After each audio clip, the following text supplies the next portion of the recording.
Nous sommes à présent avec l'un des hommes les plus prisés de cette rencontre. Heureusement, il s'agit de Kémi Séba, le dirigeant de Urgence panafricaniste. On le sait, grand militant anti-impérialiste. Aujourd'hui, on le retrouve ici à Sochi. Kémi, alors je ne sais pas s'il faut te tutoyer ou vous voyez, de toutes les façons. Alors, tu fais partie des invités de marque, je le dis ainsi, de cette rencontre, ce premier sommet Russie-Afrique. Déjà, tes impressions? Mes impressions, c'est que tout ce qui peut nous permettre de sortir de l'escarcelle de l'Occident est positif.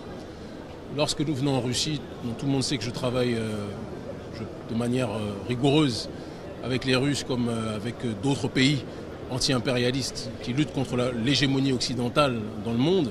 Je travaille avec les Russes depuis maintenant environ 1 an et demi, pour ne pas dire plus. Et donc, on est dans cette démarche aujourd'hui de faire en sorte qu'il y ait un partenariat solide qui puisse se faire et une alternative crédible qui puisse se faire vis-à-vis de ce qui peut exister politiquement, économiquement avec l'Occident. La Russie a une démarche pragmatique, la Russie est dans une dynamique de souverainisme, la Russie est dans une dynamique de pousser les Africains à s'autodéterminer, c'est notre langage, c'est notre discours. Donc c'est la raison pour laquelle moi j'ai accepté de travailler avec ces derniers. Mais je le dis toujours, le seul messie de l'Afrique, et je tiens à insister dessus, c'est l'Afrique elle-même. Et je pense qu'il faut qu'on soit très rigoureux dans la manière d'aborder nos rapports avec les autres pays. J'ai vu beaucoup de gens qui disaient « Ah, ça y est, on a trouvé un autre messie ». Non, non, non. Le seul messie de l'Afrique, c'est l'Afrique elle-même. J'insiste beaucoup dessus. Maintenant, l'Afrique doit décider de manière sage, de manière lucide, de manière rigoureuse, quels sont ses nouveaux alliés et avec qui elle peut faire un long chemin ensemble. Et le but final, en réalité, c'est que l'Afrique puisse finir par se débrouiller elle-même et qu'elle n'ait plus besoin d'être systématiquement en partenariat avec les autres parce qu'on a tout sur nos sols. Mais à l'heure actuelle, pour sortir des tentacules de la pieuvre occidentale, il faut qu'on soit capable de trouver des contre-pouvoirs.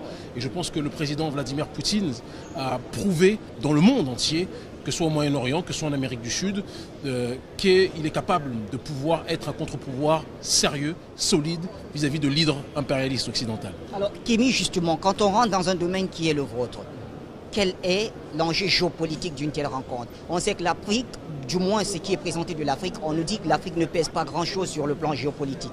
Qu'est-ce qu'on peut donc dire? Est-ce que ce nouveau partenariat avec la Russie va créer le déclic? Alors, on dit officiellement, ou du moins les chancelleries occidentales disent que l'Afrique ne pèse pas grand-chose géopolitiquement. Or, toutes les nations du monde se retrouvent en Afrique. Donc en réalité, tout le monde sait officieusement que l'Afrique est l'enjeu numéro 1 du monde. On parle même du Moyen-Orient, mais j'ai envie de vous dire que ce qui se passe en Afrique est même peut-être plus important ou similaire. Simplement, les Occidentaux, les oligarques occidentaux ont développé la méthodologie de la guerre sous proxy, ce qui fait qu'on a l'impression qu'on se tue les uns les autres, alors qu'en réalité, chacun est sponsorisé par telle entité occidentale contre telle entité occidentale et ils se battent. Nous, notre démarche, c'est l'autodétermination. Nous partons du principe, en nous inscrivant dans le paradigme historique, que l'Union soviétique avant sous Khrouchtchev a été capable de soutenir les mouvements d'autodétermination africains, même si ceux-ci ont été stoppés dans leur processus par l'effondrement du mur de Berlin et par le néocolonialisme qui plus que jamais a surgi.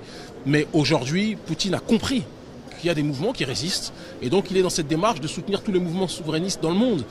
Donc il n'y a pas de tabou, il n'y a pas de secret dessus. Et nous, géopolitiquement, j'ai envie de vous dire que ce sommet est bon pour le grand public, mais la réalité des connexions géostratégiques avec la Russie se fait ailleurs. Elle se fait en dehors de Svorov. Aujourd'hui, c'est une vitrine officielle, mais le fond des choses se déroule depuis déjà un certain temps en réalité. Cette démarche russe, et ce sera notre dernière question, cette démarche russe, est-ce qu'elle pourrait aujourd'hui créer plutôt des difficultés à d'autres grandes puissances? On le sait, on a très souvent vu des grands sommets, États-Unis-Afrique, France-Afrique, Chine-Afrique, etc., etc. La Chine est toujours restée dans sa diplomatie silencieuse. Aujourd'hui, elle sort. Est-ce que cela peut créer, j'allais dire, des difficultés à d'autres? De toute façon, vous savez que la loi du marché fait que de toute façon, chacun essaye d'avancer pour ses propres intérêts. Maintenant, il faut aussi analyser géopolitiquement que la Russie et la Chine ne sont pas les pires ennemis. Ils peuvent être des concurrents sur un certain nombre de terrains, notamment l'Afrique, ça va être le cas d'ici très peu de temps. Mais il y a la dynamique aussi du monde multipolaire dont parle mon camarade et ami, l'intellectuel russe, conseiller des autorités russes, Alexandre Dugin, excusez-moi, et qui parle de cette nécessité que dans cette volonté de briser l'hégémonie d'un seul bloc, que chacun puisse être capable de se donner la main pour avancer. Donc la Russie et la Chine sont concurrents sur certains aspects, mais ils ont aussi des intérêts convergents sur un certain nombre de points. Et ils préféreront favoriser les uns et les autres que favoriser l'Occident, c'est évident. Maintenant, le plus important, c'est que nous soyons capables de tirer notre épingle du jeu dessus, en comprenant qu'en politique, il n'y a pas d'amis, il n'y a que des intérêts. Donc je le redis, c'est important en guise de conclusion, Nous ne venons pas ici en Russie en pensant que les Russes sont nos messies parce qu'ils ne le seront jamais. Et si on se comporte comme des paillassons, la Russie se comportera avec nous comme l'Occident l'a été.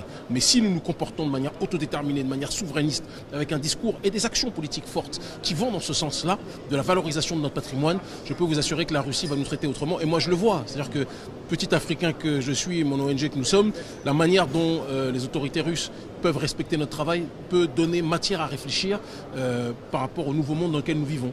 Aujourd'hui, on ne respecte que ceux qui se prennent en charge, pas les mendiants. Et c'est un langage et un message que j'adresse à toute la jeunesse africaine. Arrêtons d'attendre des autres ce que nous pouvons faire par nous-mêmes. Et il n'y a que là que nous serons respectés par les autres. Merci Kémy Séba. Merci.